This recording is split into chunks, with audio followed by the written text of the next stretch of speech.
Praise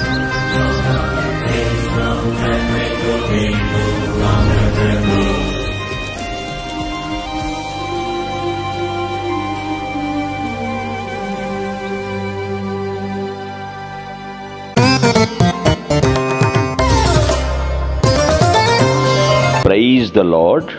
ఈ దినము కొరకు సిద్ధపరచబడిన దేవుని వాక్యము ఎఫెసీయులకు వ్రాసిన పత్రిక 1వ అధ్యాయము 3వ వచనం. మన ప్రభువైన యేసుక్రీస్తు యొక్క తండ్రియగు దేవుడు స్తుతింపబడునుగాక. ఆయన క్రీస్తునందు పరలోక విషయములలో ఆత్మ సంబంధమైన ప్రతి ఆశీర్వాదమును మనకు అనుగ్రహించెను. ప్రభునందు ప్రియులారా, ముందుగా మీకు హృదయపూర్వక వందనములు తెలియజేస్తూ ఉన్నాను. యేసుక్రీస్తు ప్రభువారు మానవుడుగా భూమి మీద జన్మించిన తర్వాత తండ్రి అయినటువంటి దేవుణ్ణి తండ్రి అని పిలుస్తున్నాడు. అంటే తాను దేవుణ్ణి కాదు అని అర్థం కాదండి. మనకు నేర్పిస్తున్నాడు ఎవరిని ఏ విధంగా సంబోధించాలి, ఎలా భక్తి చేయాలి అనేటువంటి విషయాన్ని తెలియజేస్తున్నాడు. పరలోక విషయములో ఆత్మ సంబంధమైన ప్రతి ఆశీర్వాదము మనకు అనుగ్రహించను. మామూలుగా ఆశీర్వాదము అంటే కలిసి రావడం అని కొందరు భావిస్తూ ఉంటారు. 1కి 2, 2కి 4 అలా కలిసి వచ్చేయటం అనేటువంటి భావన ఆశీర్వాదం అంటే అది తప్పండి.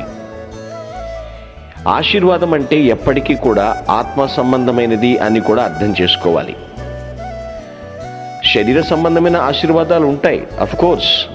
కానీ ఇక్కడ వ్రాయబడినటువంటి విషయాన్ని గ్రహించిన వాడు ఒక నిర్ధారణకు వచ్చేస్తారు. ఏమిటో తెలుసా? ఆశీర్వాదం ఎప్పటికీ కూడా పదార్థ సంబంధమైనది కాదు, లేదా వస్తు సంబంధమైనది కాదు. ప్రభు ఇచ్చేటువంటి ఆశీర్వాదాలు పరలోక విషయములలో ఆత్మ సంబంధమైనవి అని మనం తెలుసుకోవాలి. అలాగని ఎవరో కొద్ది మందిని మహనీయులను మాత్రమే, మహానుభావులనే ఆశీర్వదిస్తాడని కాదండి.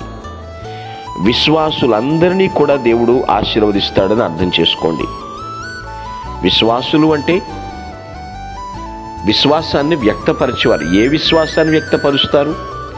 యేసే ప్రభువు అని, ఆయనే మృతుల్లో నుంచి తిరిగి లేచాడని నమ్మిన వారు విశ్వాసులు అవుతారు. అటువంటి వారందరినీ కూడా ఆశీర్వదిస్తాడు. ఈ మాట భూతకాలంలో రాయబడింది. దేవుడు ఇంతకుముందే విశ్వాసులకు ఎన్నో ఆత్మ సంబంధమైనటువంటి ఆశీర్వాదాలను ఇచ్చాడు. ఇవి క్రీస్తులో ఉన్నాయి. ఇవి ఎక్కడ ఉన్నాయో ఆ క్రీస్తులోనే విశ్వాసులు కూడా ఉన్నారు. మనము దీవించబడ్డామా? మనము ఆశీర్వాదాన్ని అనుభవించామా? ఇది మనం తెలుసుకోవాలి. ఆశీర్వాదం అంటే కలిసి రావడము లేదా కలిసి వచ్చేయటం ఇలా కాదండి. క్రీస్తుని కలిగి ఉండడమే గొప్ప ఆశీర్వాదం. క్రీస్తుతో కలిసి మనం జీవించటమే గొప్ప ఆశీర్వాదం. క్రీస్తుకి వ్యతిరేకంగా ఏదైతే పని చేస్తుందో దానిని మనం వ్యతిరేకించటము ఆశీర్వాదం. ఆయన మాటలు మన నోట ఉండుట ఆశీర్వాదం. ఆయన పేరును బట్టి మనం ప్రజలు పిలుస్తుంటున్నారే, అది ఆశీర్వాదం.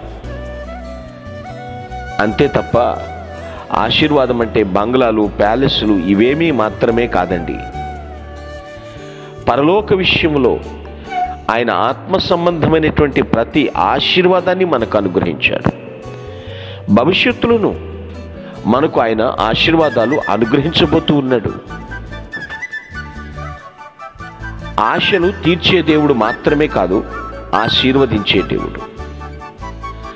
ఆయన చేతులెత్తి ఆశీర్వదించెను అన్న మాట కూడా బైబిల్లో చదువుకుంటాం. ఎవరు ప్రభు రెక్కల నీడ క్రింద ఉంటారో వాళ్ళు దీవించబడుతున్నట్టే. అంటే ఆయన హస్తముల క్రింద,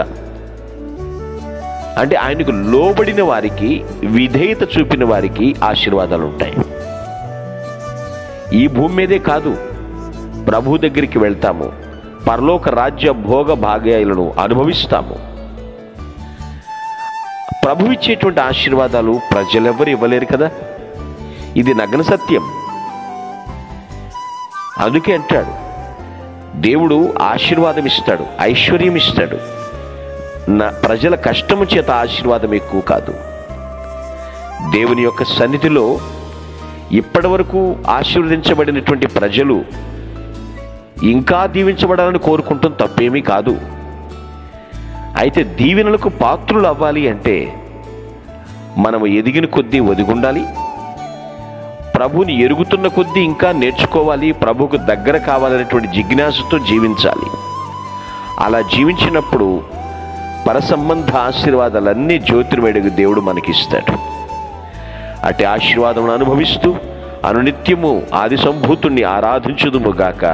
ఆమె